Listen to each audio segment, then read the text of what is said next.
Teachers. Welcome back to Rozi Faith Teachers. So recently, I've been receiving a lot of inquiries from first-time buyers. Whenever first-time buyers approach me, I would actually encourage them to buy BTO. But if they really cannot wait and they have to go to buy a resale HDB, this is what I tell them. Let's begin with the cash component. So the first part is called the option fee. The option fee can be up to a maximum of $1,000.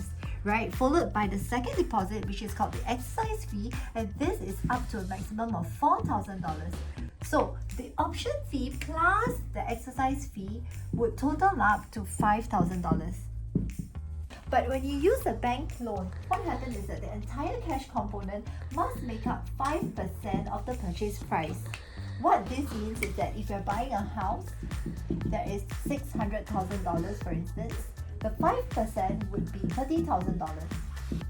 So you have paid up $5,000 up front, right? So the difference between $30,000 and $5,000, that's where you need to pay during completion. And that would be $25,000. So in totality, it's $5,000, right? But not to worry if you don't have this full amount. It's something that we can actually plan out after having a conversation about this, right? Okay, so the second component that you need to have in order to buy a house using HDB loan is actually CPF OA. So typically for a pair of newlyweds, they would probably have about $80,000, $60,000 to $80,000. But if you have less, again, it's okay. But in this example, I'm just going to put $60K.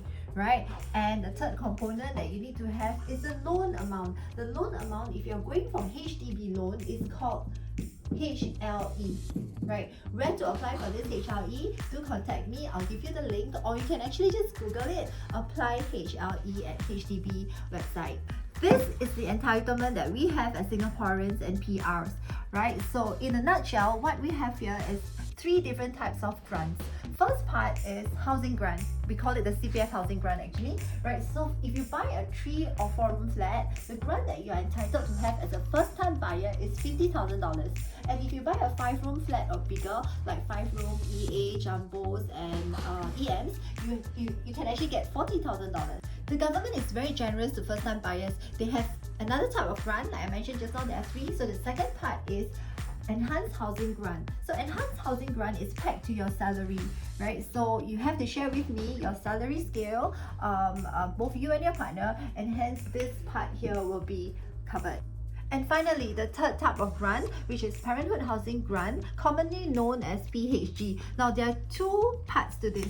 If you are planning to stay near your parents, you can get up to 20K worth of grant. And if you're bringing your parents, then that will be 30K worth of grant. And the special thing about this PHG is that it's not only for first-time buyers. Yeah, you can also get it if you're a second-timer, third-timer, and so on. And the fifth part, right, is where you need to prepare some amount of cash for admin and conveyancing. Admin includes the $120 worth of cash that you need to have to apply for valuation. When do you need to apply for valuation and prepare this $120? It's actually in between your option and exercise. Not forgetting the $80 that you need to have when you apply for the resale submission over at the HDB platform. And along with that, you also have to prepare about $300 for other conveyancing fees. At the same time, you also need to have funds for the buyer stamp duty, which some people may choose to use cash. Otherwise, you can actually use part of your CPF that you have here. Finally, the consultancy and agency fees that you've got to pay, well, the market rate, or rather the norm, is about 1%, but this is really something that we can talk about. Right, so now I'm going to use my red marker and circle out for you all the cash involved, yeah? So we have the option fee here, the exercise fee here. We also need to prepare money for the valuation fees, the $80 admin fee, and the $300 fees that you've got to pay during endorsement. BSD is optional, right? Buyer stamp duty, we can use cash or CPF. And lastly, of course, the 1%.